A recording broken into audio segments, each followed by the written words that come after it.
I'm Ben Weingarten. I'm Emily Jashinsky. I'm Jeremy Carl. I'm Inez Stepman. And this is NatCon Squad, where common good and common sense meet. NatCon Squad is produced by the Edmund Burke Foundation, the home for national conservatism. Subscribe now on Apple Podcasts, Stitcher, Spotify, YouTube, or wherever you get your podcasts. Well, as always, we have a diverse array of subjects to cover today. I'm going to kick us off by talking a little bit about the latest state of play in the weaponization of the entirety of the federal government against us. Inez will talk a little bit about the Blaze Media Summit, which made substantial news with Tucker Carlson essentially eviscerating certain candidates on the stump.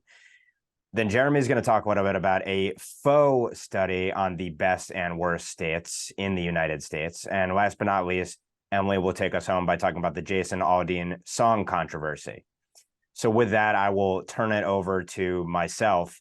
And as we're talking today, there's a hearing ongoing, which is covering these incredible and I would argue inspiring, based upon their depositions and their testimony today, IRS whistleblowers who have exposed essentially the agency-wide protection of the Biden family via Hunter Biden, as well as efforts of the DOJ specifically to allegedly obstruct the investigation into Hunter Biden, block any leads that might have gone to Joe Biden, and meddle in what these IRS whistleblowers argue are unprecedented ways. And then the split screen to that is that we got news this week, which we've long anticipated, that President Trump had received some kind of target letter from special counsel Jack Smith, indicating that he was going to face a grand jury. He was a target of the investigation, and it's been leaked that there are kind of three statutes that were the focus in this target letter.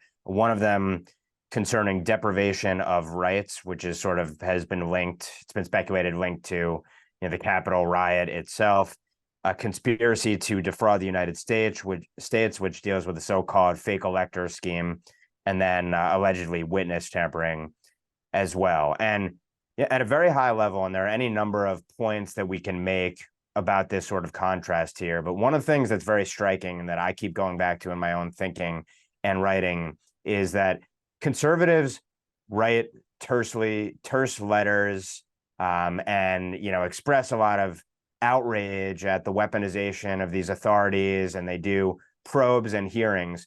And what the left does is they try to actually throw conservatives in jail. And that is the state of play. And nothing has happened thus far to change that paradigm. Now, we have seen, threats of contempt of Congress leveled, for example, at Christopher Wray. It's now the second time that's occurring, with action being taken by the House Judiciary Committee. We've seen threats to pull funding for a new FBI headquarters and potentially force FBI headquarters to Alabama, which I think is certainly more than justifiable.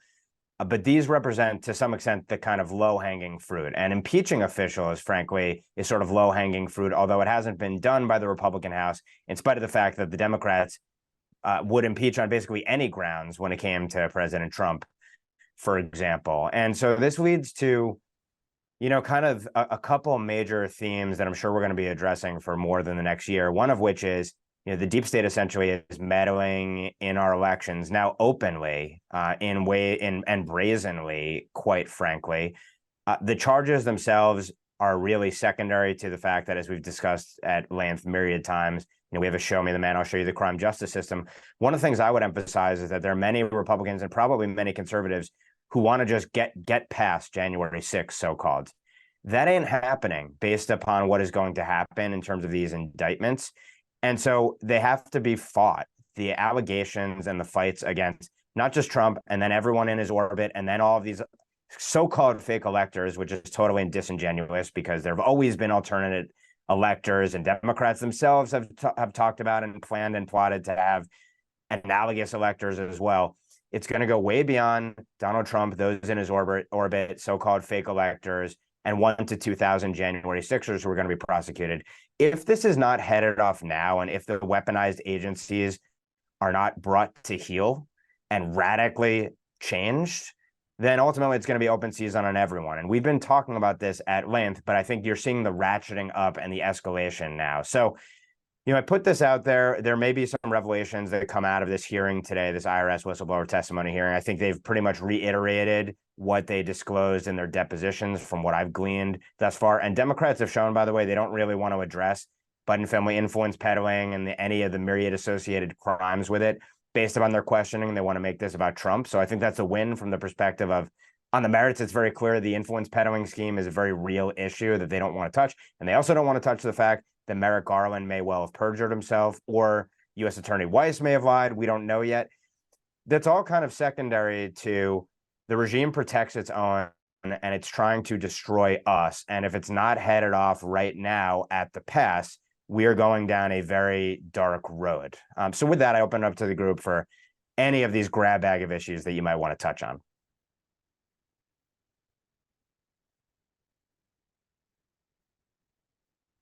And I've rendered I'll go everyone first silent. then. I think one of the things that's interesting to me is kind of which of the two kind of paths you go down. I think the way the conservative movement has traditionally worked is to say we need to stop them from throwing us in jail, and we just need to get them back to scolding us. Whereas I think the new right is sort of like, no, we need to be throwing them in jail. And I think I do think we need to fight fire with fire here.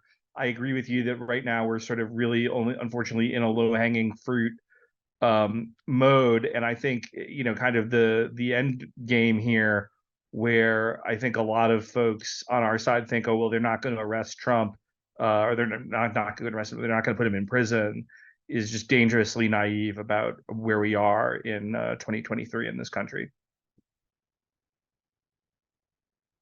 Yeah, this is one of the few encouraging things that I've heard about this kind of election cycle, this campaign cycle. Is a couple weeks ago, there was some leaks, quote unquote, from the Trump campaign, some very worried articles, I think at WAPO and elsewhere, talking about Schedule F reforms, talking about civil service reform, and how seriously the Trump administration, if they get another shot at the White House, is going to take essentially the rules around these federal agencies and the people who work for them, right? So the reason that I've in the past been less enthused with the throw them in jail counterpoint is less actually about norms and more about the fact that in some cases, yes, there are individuals who step clearly beyond the line of rule of law and open themselves to prosecution.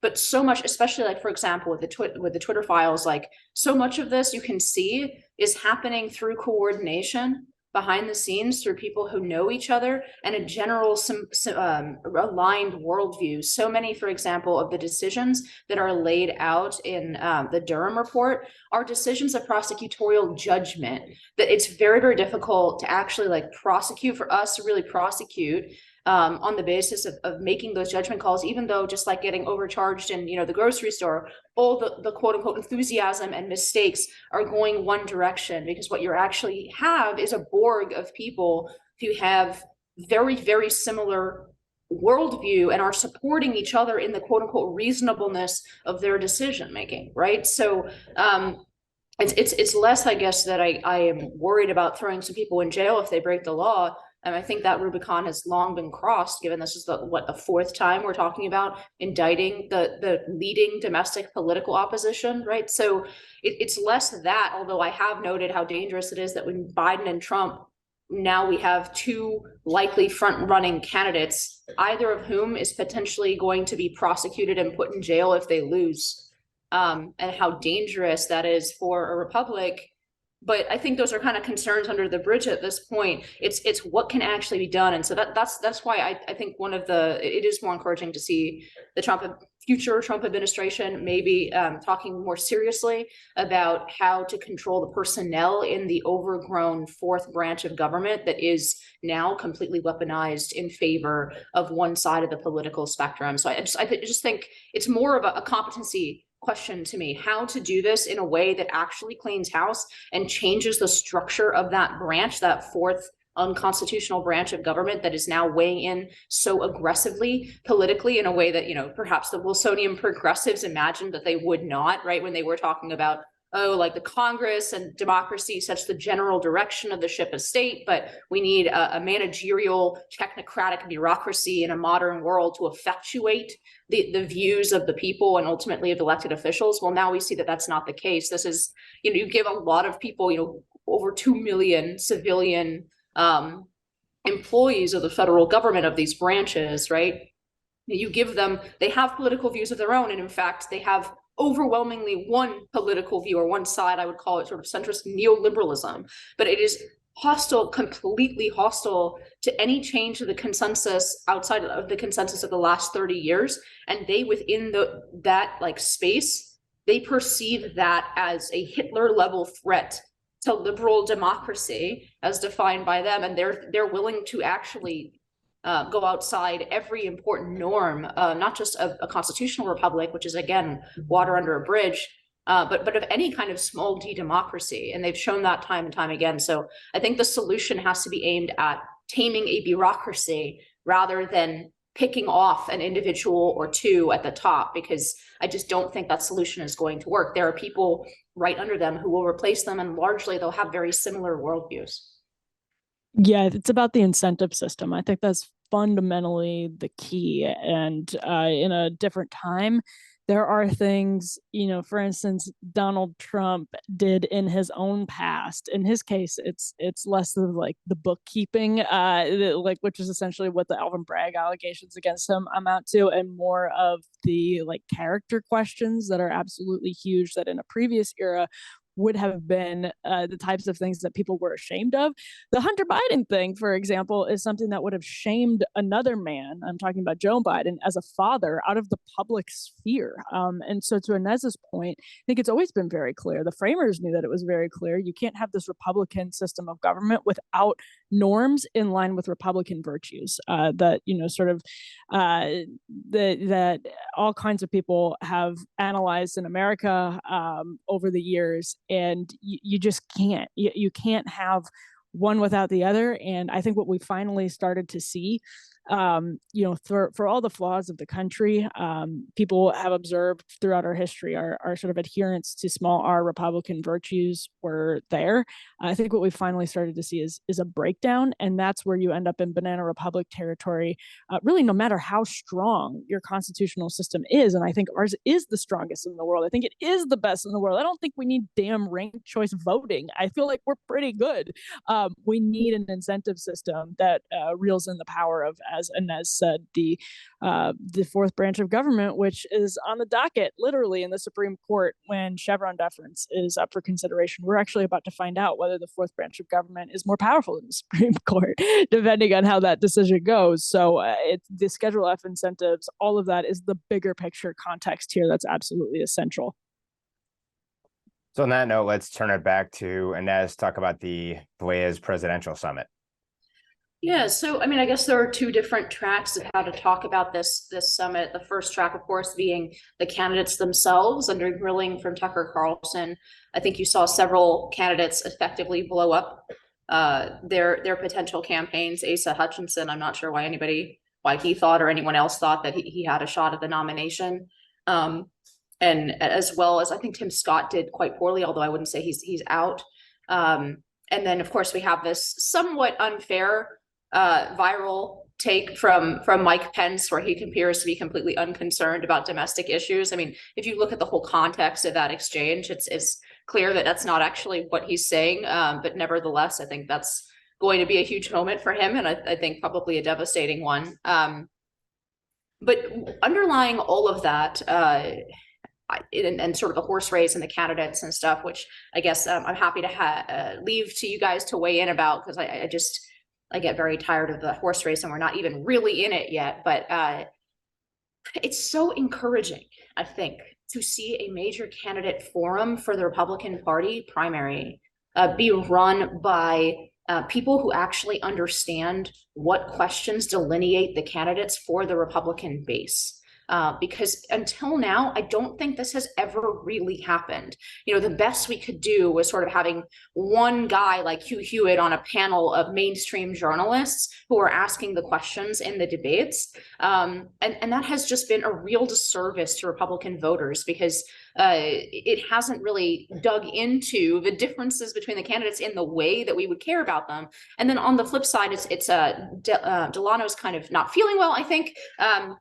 So he wasn't able to join us today in Josh's place, and I'm glad we have Jeremy with us. But he was part of this commentary, which is why I bring it up for Blaze Media.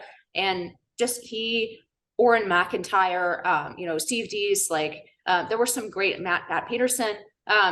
There was just a totally different perspective on this team that was put together by Glenn Beck, I guess. So just talking about issues in the way that I think is actually reflects our reality. So just to give one example, they were talking about how the different candidates dealt with the shift of corporate power towards the cultural left, right? Praising some candidates and saying that others totally don't seem to understand this, Asa Hutchinson, right?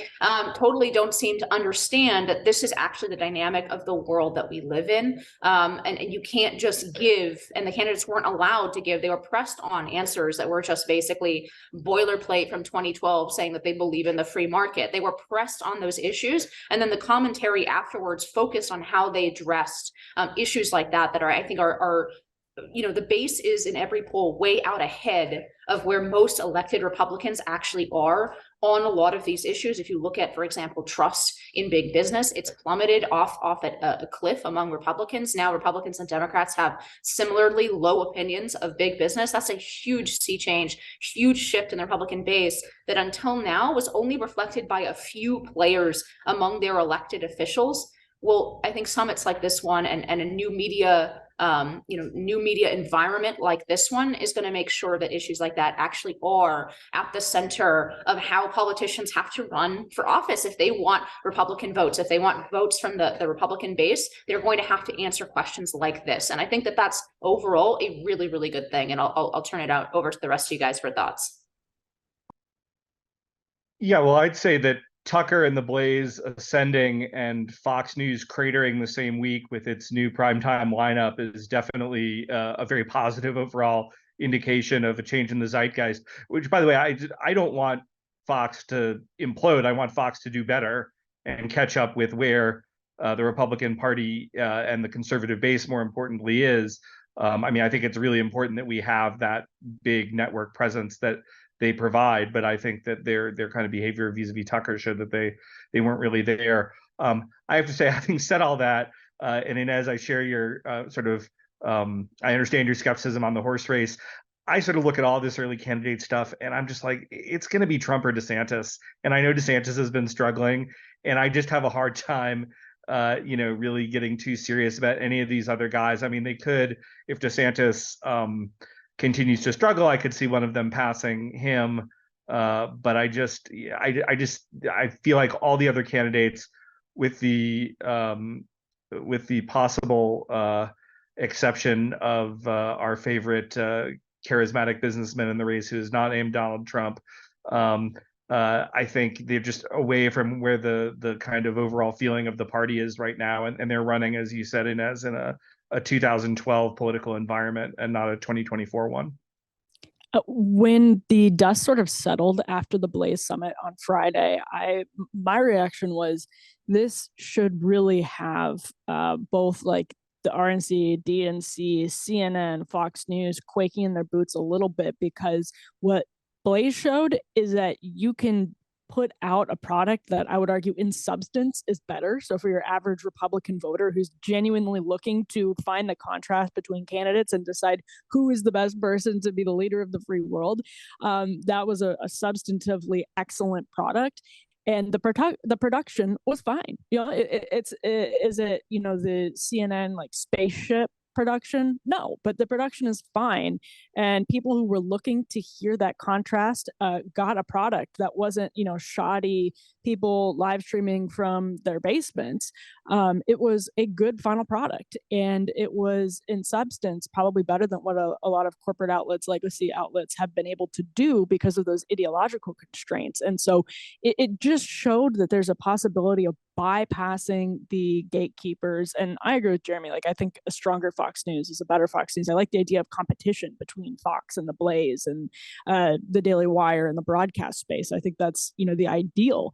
But when you can start bypassing the gatekeepers, and when the RNC has to have, Tucker asking questions of their preferred candidates, I'm thinking of like a Romney situation in 2012, that you sort of are able to graft onto 2023 like tech context, that is really something. And so I thought the contrast that Tucker was able to draw was super helpful. I don't think Tucker is the mainstream of the Republican Party, and I think he knows that. I think he's closer to the mainstream of the Republican Party than pretty much anyone else in media. I think there's some issues that he's a little bit further from, or that even the Republican base is divided on, but I thought he did a great job. And there was something so valuable about hearing sort of everyman perspectives put in front of these candidates who so often don't have to confront them, let alone in the major media space. So well done from the Blaze. I hope we see more exactly like this, and more like power being taken away from the gatekeepers, who then have to earn it back. And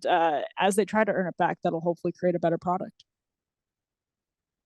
Yeah, related to this, there's also been some reporting recently about how the Trump campaign has consciously sought out podcasters, big podcasters. And part of that is probably because who the demographics are and where you can make a marginal difference that might matter down the road. But part of it also is that this is obviously a massive transition period for media. And I suspect that you're going to see the corporate media companies themselves potentially change in terms of their format or the host that they use in connection with open fora or debates like these. I think it's useful. It's a useful exercise for voters to see moderators who represent different strands of the conservative movement. And I agree that Tucker strikes a chord and resonates with a big chunk of the conservative electorate, but certainly not on every single issue. And I'm sure he would admit that. So it's a useful exercise for there to be an avatar for sort of all the different parts of the Republican base, all of which, by the way, are probably still different from where the establishment is overall in their orientation. I think what this speaks to is the value of having non-DC insider types, and obviously moderators who don't hate the guts of the actual audience doing the questioning when it comes to determining who a nominee is going to be, and then ultimately determining who ultimately the president is going to be. So, there's a media angle to this, which is really interesting. About this is a new media success story, which is a great thing. And I'm very happy for the folks at the Blaze, where I started my career in conservative media. I thought that Tucker asked interesting, compelling questions that, again, represented voices that probably would not have any representation in most corporate media contexts. So that's really useful. And then beyond that, it's going to be interesting to see then what this looks like the rest of the cycle. Are we going to see a style and also a substance that's more like this going forward? So I'm encouraged by the success of it. And I think it's probably going to cause evolution in the way that the primary process publicly is going to play out. And I think that's all to the good for conservative voters. And on that note, I will turn it over to Jeremy to completely shift gears and talk about we talk about fake everything, fake study of the states. So take it away, Jeremy.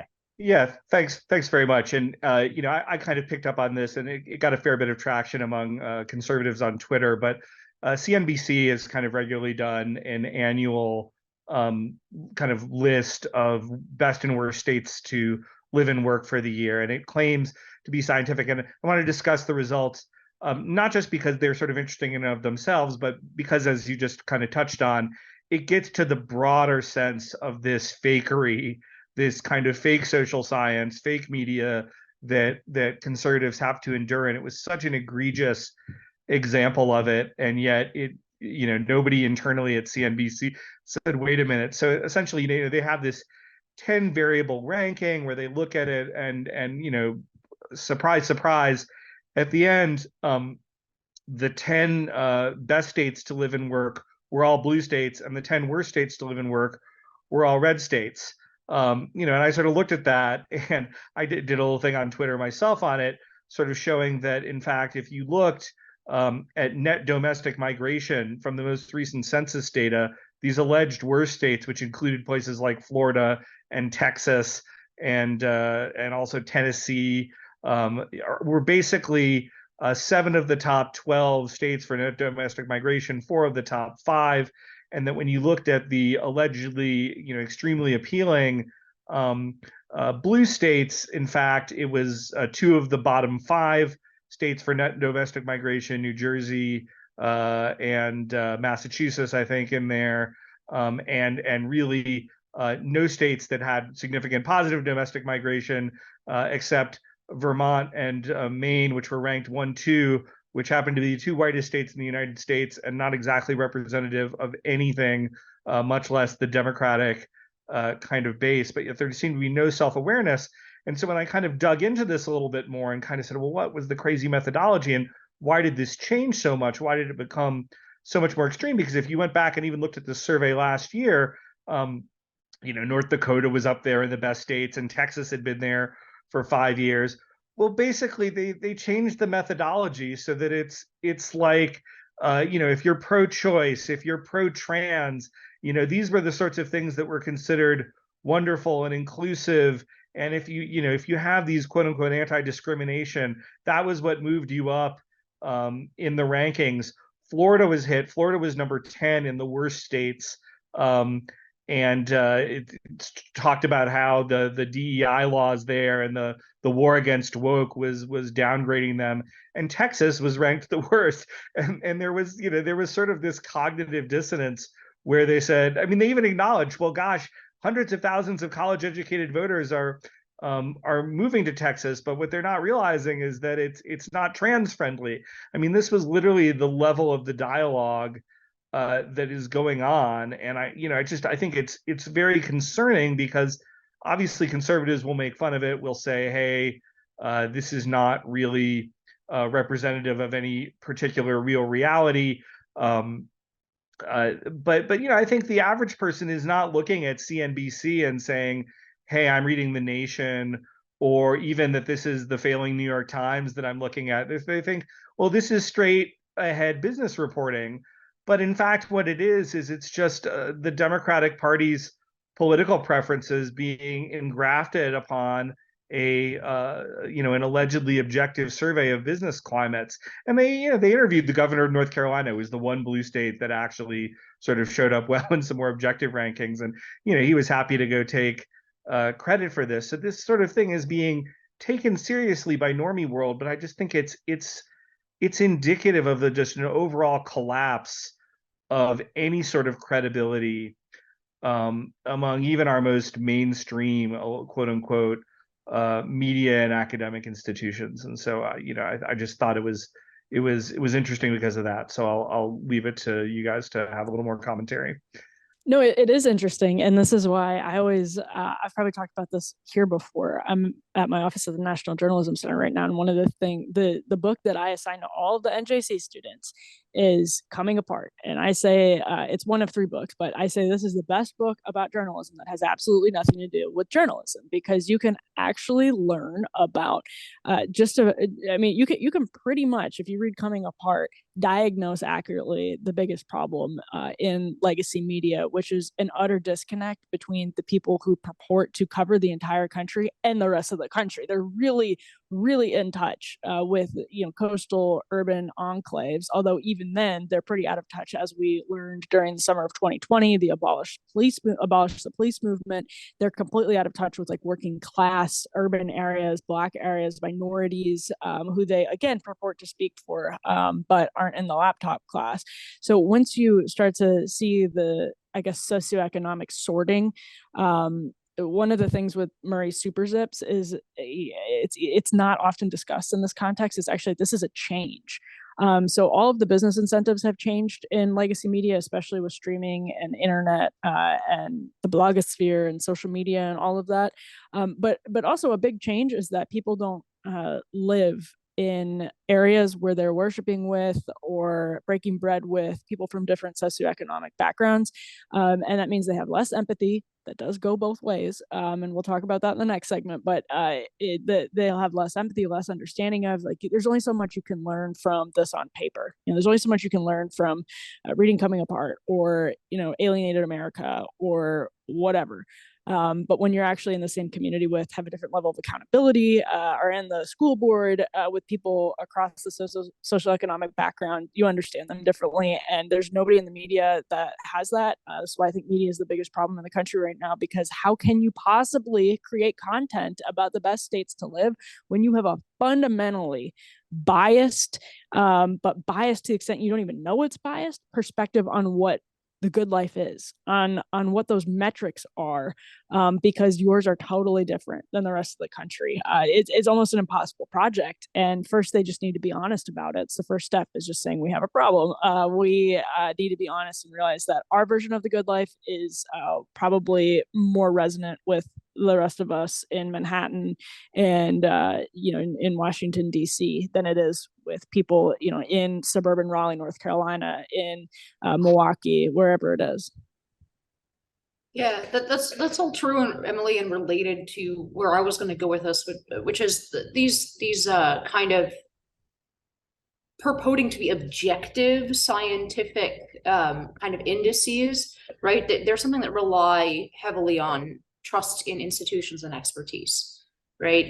And so I think that they're probably much less effective now, but that's slow to take hold. So I mean, these indices have always been BS. The inputs determine the outputs.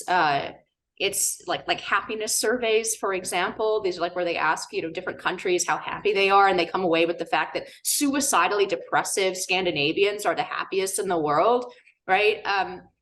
Or think about the fascism index, the authoritarian index that was going around a couple of years ago, right? Where you can scientifically determine that while the Democratic Party has remained completely unauthoritarian, Republicans have gotten way more authoritarian over the years. And there's like a little graph that just shows, you attach a graph or a list to things and people think that it's objective somehow.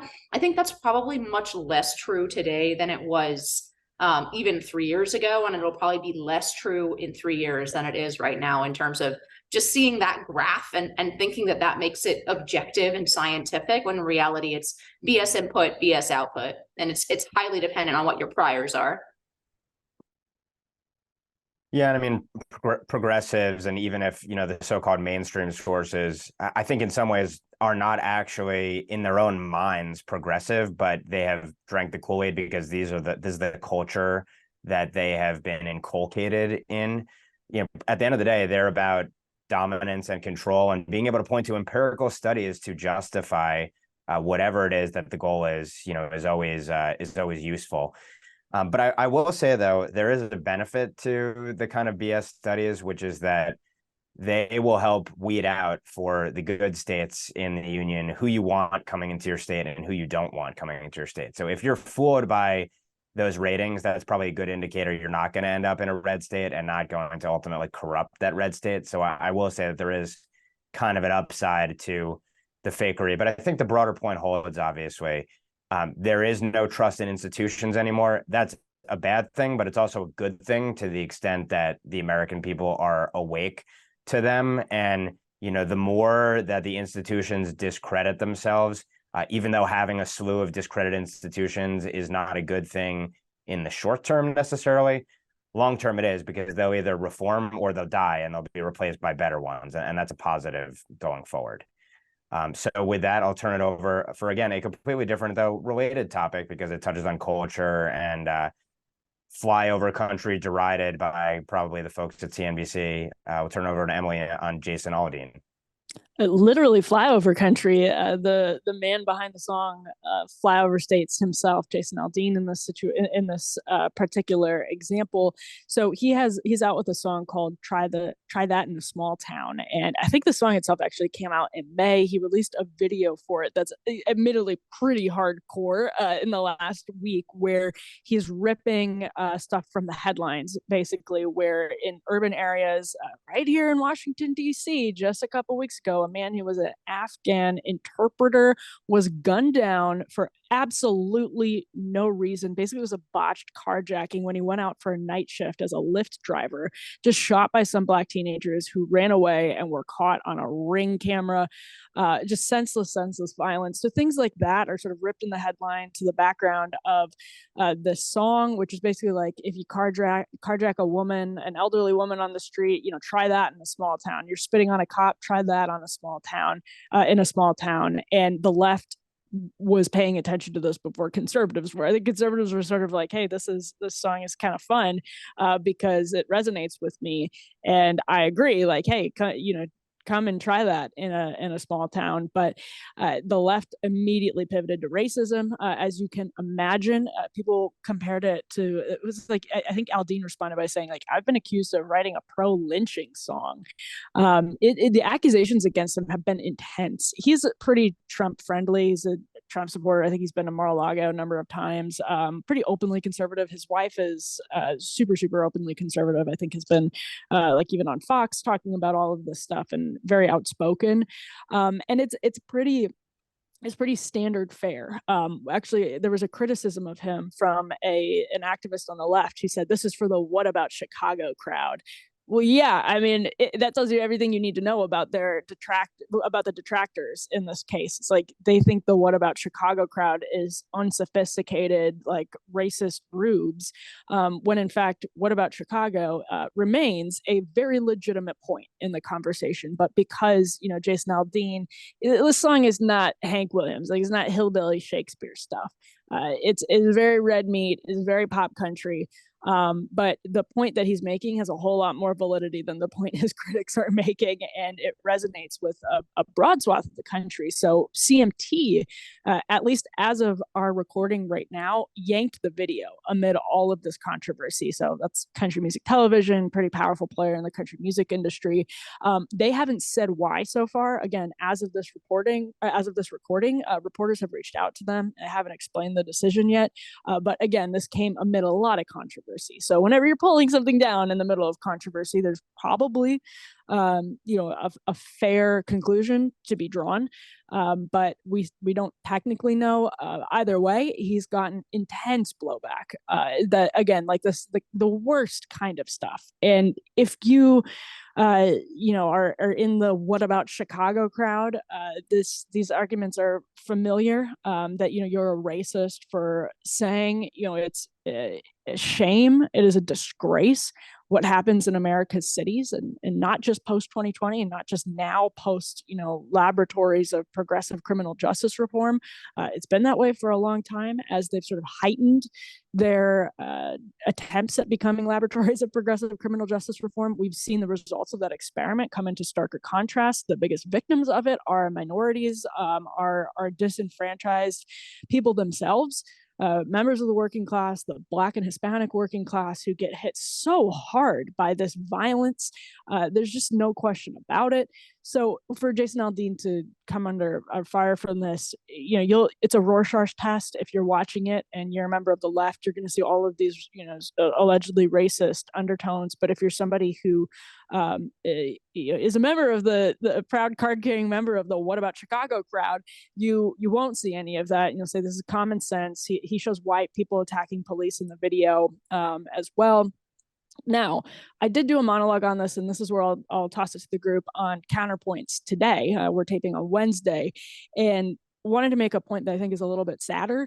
But to me, it's sort of they're taking the wrong point. They're arguing the wrong counter argument against try that in a small town, because I grew up in a 7,000 person town in Wisconsin that still has a whole lot of social capital. It's a great place to grow up, and if you try to carjack somebody in the middle of Delafield, Wisconsin, is not going to go well for you. If you try to do it in the middle of one of the towns that has been absolutely decimated by deindustrialization, it actually might go unnoticed, and it depends on where you are, of course. But all that is to say, the idea, the sort of Mayberry that we all have in our heads of small town America isn't true everywhere. There are real pockets of rural America that social capital, the safety net, is in tatters.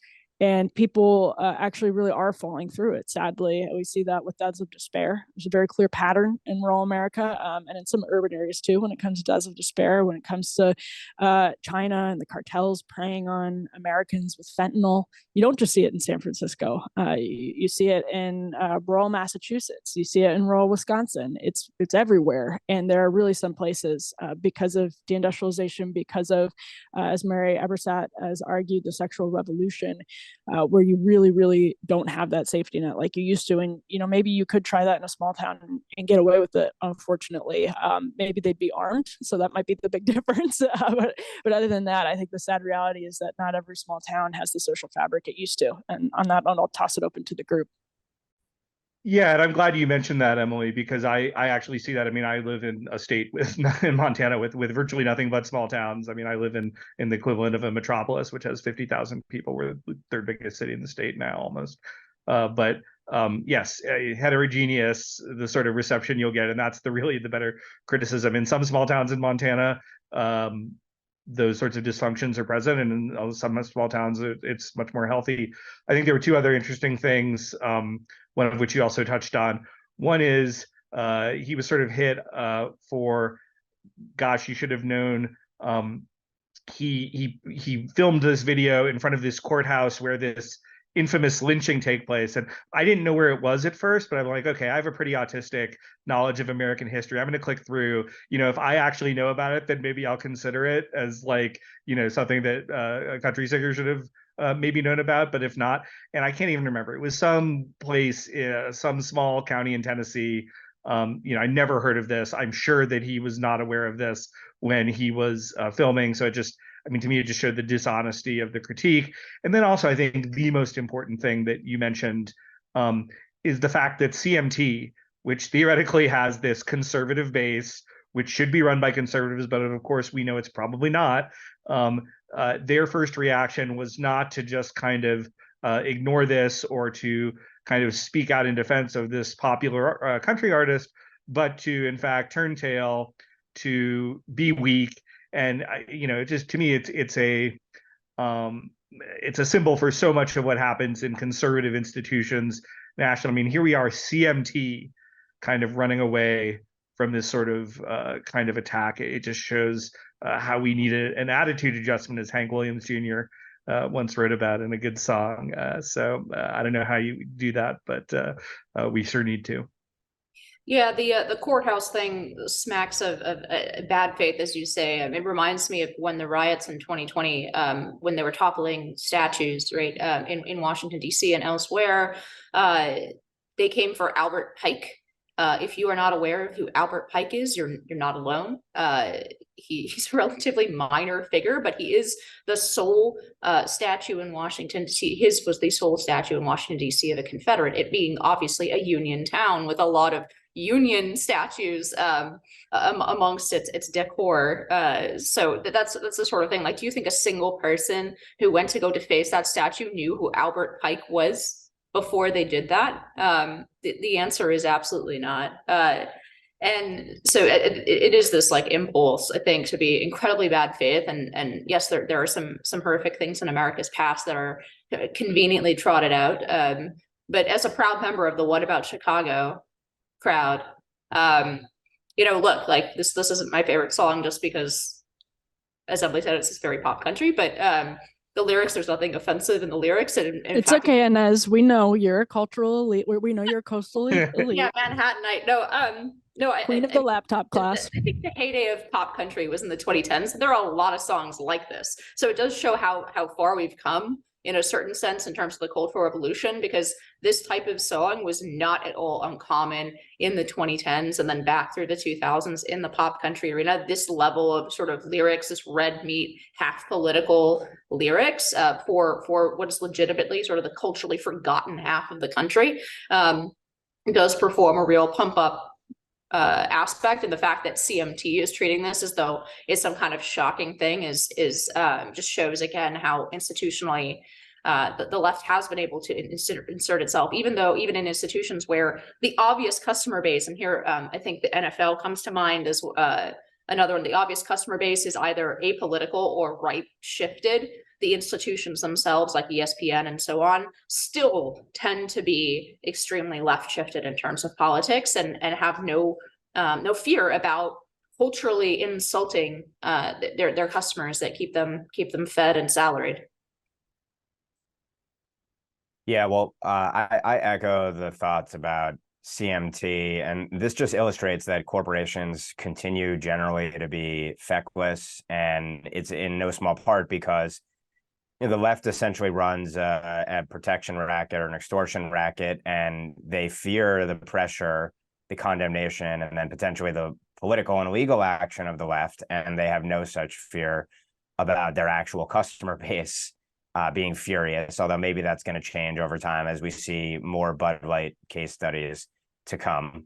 But I will say, the upside is maybe there will be a Barbra Streisand effect to this. I don't know if Jason Aldean would take offense to the comparison to Barbra Streisand, but it's no offense intended there. And, beyond that, I think the other aspect of this that maybe we haven't touched on is the fact that there is another worldview that resonates with 50% plus of the country in popular culture.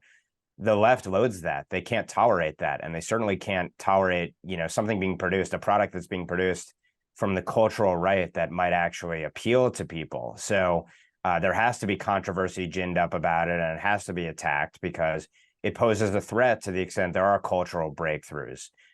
So from that perspective, I think those things are all to the good, but the backlash itself is telling, and the corporate cowardice also appears to be telling as well. So with that, let's open it up to parting shots. Yeah, I mean, I think just from my perspective, obviously a heterogeneous set of subjects, but I think kind of a common theme running through them is, again, the left's institutional capture, their ability to create false reality through that institutional capture, and the right's fecklessness at fighting back against that. And I hope that dialogues like this are sort of part of kind of growing a greater awareness of folks on the grassroots right, and also among those of us who are in the more talking head space, that this is not a kind of sustainable way to run a serious political movement, and that we need to change. And I think the good news is that there are folks, not just like on this podcast, but elsewhere, who are ready to kind of have those fights and get their hands dirty, and that's encouraging. Yeah, my final thought's going to be to draw attention to something that I think flows very much from what Emily was saying about the small town, and how many downstream effects from both the sexual revolution and from deindustrialization and economic trends and so on have really hit a lot of the social cohesion and that trendy phrase, social capital of a lot of American towns. There's this bill introduced today by Chris Murphy, Senator Chris Murphy, right? It's called the National Strategy for Social Connection Act, which creates a federal office to combat the growing epidemic of American loneliness, develops anti-loneliness strategies, and fosters best practices to promote social connection. So, obviously this is, this rings a lot of Orwellian bells, like the government is going to make you have friends or be your friend, right? But I do think it points to this sort of inability of the left to really deal with the problem that their philosophy has created. Even more centrist liberalism really has eked away and chipped away at all of the strong identity that binds people, whether that's the nation, whether that's the family, whether that's religious ties. It really has, all the coming apart things that Charles Murray indicates in that book. Those things have a real impact, and we are lonelier than ever. This is a massive problem, especially Emily, I think, and to some extent me. We talk about this a lot on this podcast and elsewhere. I think it is one of the biggest problems confronting us, but it is confronting us very much downstream from the liberalism that Chris Murphy supports. And then a final note, of course, it's particularly ridiculous to hear this from people who supported very, very long, years-long lockdowns and prevented people from actually interacting with each other or going to church or doing a lot of the activities that do promote social cohesion and do promote a lack of loneliness. So it's kind of like the two-parter thing. The the one punch of liberalism is the mystery of life passage from Anthony Kennedy in Casey in the Casey case. And then the backup punch, the sort of second, the shooter, the shot and chaser, the chaser of this is, okay, now we're going to have a bureau of loneliness, right? Like best we can do is open a federal department. We've completely blown up the natural family. We have promoted an economic trend that makes it difficult for families to stay together and live together. We have generally promoted a view of the self, a therapeutic view of the self that views all boundaries and connections as inherently oppressive. But at the end of it, at least there'll be a friendly government bureau that is going to help you with your loneliness that a lot of our societal decisions have created. So I thought it was worth pointing that out. No, I've had two. Oh, go ahead, Ben.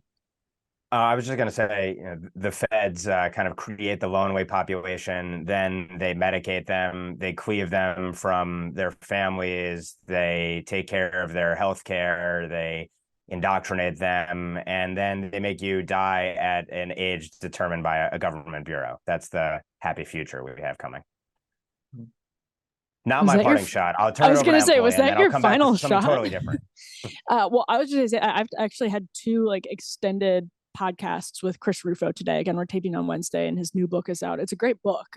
But one was with on Counterpoints with Ryan Grimm, and then the other was Federalist Radio Hour, and both conversations came to such an interesting place that gets to what we're talking about, which is we ended up weirdly, it's not weird when you think about it, it's just not where people expect conversations about critical race theory to go, but on the welfare state.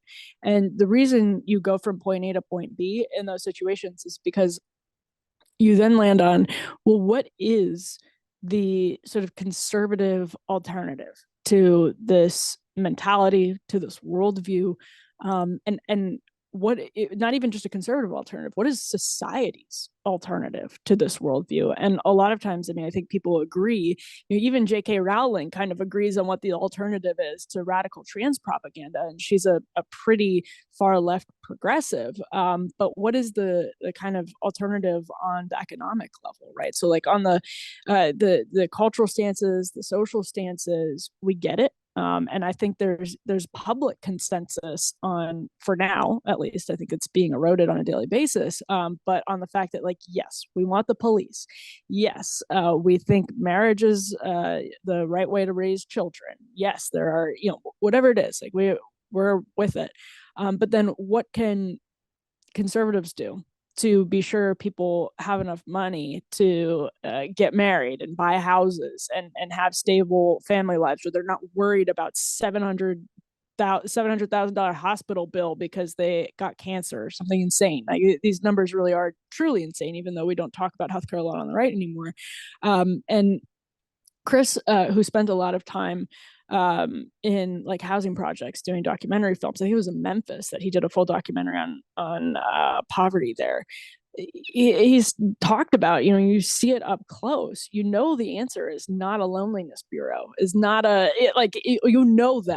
the answer, you see what the Great Society has done to these communities. And all that is to say, I think conservatives, while we are having these really useful, important conversations about critical race theory and the Marxism that underpins even the smallest and stupidest things we see, like Dylan Mulvaney selling Bud Light, even these silly little things, it just, there needs to be an answer, and it's coming along slowly, and probably too slowly when we look at what Republicans are talking about in 2024. My gosh, what a time warp we're in.